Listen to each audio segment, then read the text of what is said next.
O medo que você sente hoje, muitas vezes, nem é seu. Nem é seu.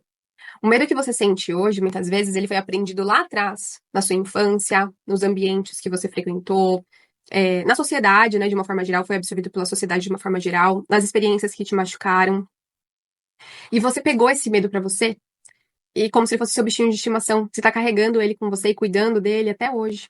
Mas você precisa entender e precisa começar a separar quais são os medos que são seus e quais são os medos que são da tua mãe. Quais são os medos que são do teu pai? Quais são os medos que são dos seus irmãos, da sua avó, do seu avô? Quais são os medos que são da sociedade, das suas amigas? E que você, de ter contato com aquilo, repetir tanto, você pegou esse bichinho de estimação para cuidar também, tá? Então, vou fazer outra analogia, que eu adoro analogia, vocês vão ver aqui durante as aulas, que eu vou criar várias histórias na cabecinha de vocês, mas que vai ficar facinho de entender. Imagina um bebê. Um bebê, quando ele nasce, ele tem uma consciência limpa. Ele não tem conceitos ainda do que é bom e do que é ruim, do que é certo, do que é errado, do que é mal e do que é... Não tem. Como que ele vai absorvendo essas consciências? A partir da experiência dele. Então, ele vai crescendo e ele vai entendendo o que é bom e o que é ruim, né? Então, um bebezinho que está engatinhando no chão não sabe ainda que uma tomada dá choque. Então, o que que o bebê faz? A curiosidade, o novo, instiga o bebê. Porque já pararam para se perguntar por que que uma criança adora coisa nova e adulto detesta coisa nova, foge de coisa nova? Porque a criança ainda não tem consciência do que é bom e do que é ruim, do que vai machucar e do que não vai. Tudo para ela é novo, não tem filtro. Ela só quer pegar, ela quer tocar, não é isso? A criança coloca na boca, lambe, não é? Passa a mão, às vezes tá passando a mão na coisa suja, coloca a mão na boca, porque ela quer experimentar, ela não tem ainda esse conceito do que é bom e do que é ruim. Ela tá aprendendo. Então, uma criança, quando ela é pequenininha, ela vai lá e vai colocar o dedo na tomada e ela não sabe que ela vai levar um choque. Aí o que que acontece? Vem a mãe e o pai, né, e grita: Não! Tira o dedo daí que você vai tomar um choque! Aí a criança vai lá de novo, ela não aprendeu ainda. Ela vai lá de novo: Não, menino, você levou um choque! De novo, de novo, de novo. Até que chega uma hora que a criança começa a associar. Putz, toda vez que eu coloco o dedo, que eu quero colocar o dedo aqui, a minha mãe grita, meu pai grita, me tiram de lá. Então, isso só pode ser ruim. E aí a criança começa a entender não que é uma tomada. Uma criança de 1 aninho, de 2 aninhos, ela não entende o que é uma tomada, mas ela entende que aquilo é ruim. Ela dá uma conotação ruim para aquilo, certo? Acho que isso é fácil de entender. O problema é que isso não acontece só para tomada. Isso não acontece só para faca. Isso acontece para tudo.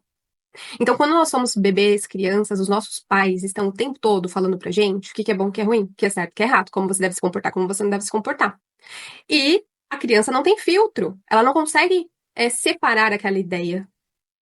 Ela pega aquela ideia pra si. E aí o que acontece? A gente vem pra vida adulta carregando todas aquelas ideias que os nossos pais nos contaram sobre o que é bom, o que é ruim. Não é isso que acontece? Então, hoje, tem uma voz que fala com você que diz assim pra você: se você se arriscar, você vai quebrar a cara. Não fala dessa forma, porque se você falar dessa forma, ninguém vai gostar de você. Se você começar a falar não e se posicionar, ninguém vai querer chegar perto de você, ninguém vai querer ser seu amigo. Ixi, corre de dinheiro, porque quem tem muito dinheiro fica sozinho. Lembra lá do seu tio que ficou sozinho? Sua tia, solteirona? Entende? Essas histórias estão passando na nossa cabeça, mas não de forma consciente. Você não pensa sobre isso no seu dia a dia, mas no seu inconsciente, essas histórias estão passando por você. Então, o que que você precisa começar a fazer? Pensa nesse diálogo mental que rola aí. Olha para o que está travado na tua vida que você diz que você tem tanto medo e começa a se questionar, começa a refletir de quem era a ideia de que isso aqui que eu tô com tanto medo era tão ruim, era tão perigoso.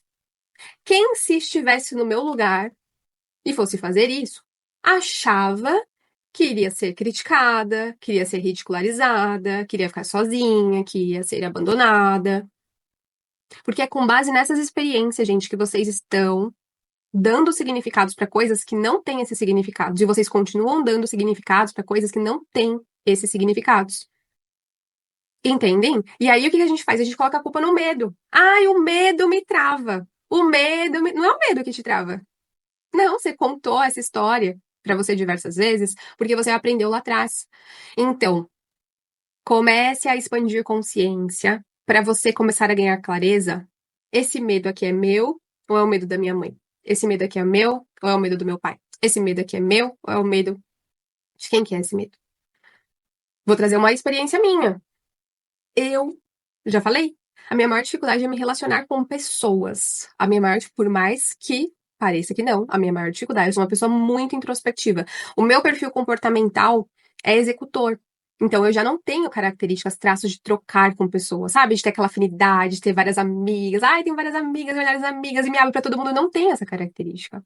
Só que além de não ter essa característica, porque a Érica, em essência, é assim, eu não tenho características desta forma, porque tá cheio de crenças no meu sistema familiar que me fazem acreditar que me relacionar com pessoas não é seguro. Eu ouvi a infância inteira da minha mãe: cuidado com quem você anda, não vai confiar em todo mundo, essa pessoa vai passar a perna em você, essa pessoa é falsa. Então eu olho para as pessoas e o primeiro filtro diz o quê? Não confie nas pessoas. Vão passar a perna em você, as pessoas não gostam. As pessoas não gostam de você como você acha que elas gostam de você. Olha só, que forte isso! Como que eu não vou ter medo de me relacionar com pessoas? O primeiro instinto vai ser a dúvida, o medo. As pessoas vão me julgar, vão me criticar. Entendem o que eu tô falando?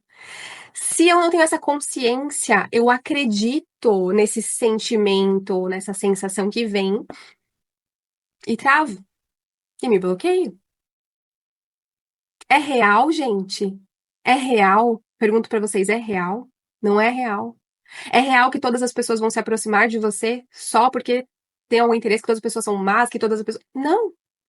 Isso não é a minha experiência de vida, é a experiência de vida do meu sistema familiar, que vem muito antes da minha mãe, de pessoas que não conseguiram confiar em outras pessoas, que não puderam confiar em outras pessoas, de feridas emocionais, que vêm de lá de trás da infância e que passaram para mim.